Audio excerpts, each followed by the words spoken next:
Mas higit na takot ang dinadala ni Eddie para sa anak na si Lorenzo. Katulad ng takot na naramdaman ni Lydia noon para sa anak nitong si Ellen. Pero hindi niya kayang mawalay sa kanya ang anak.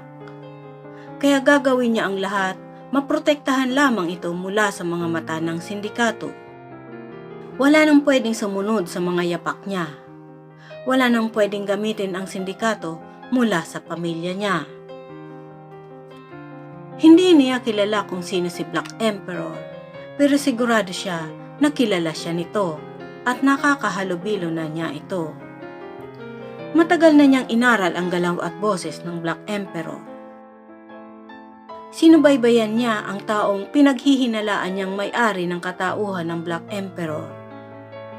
Tumutukoy ito sa isang tao na dating mataas ang posisyon sa lipunan, na kilala rin bilang isang matulungin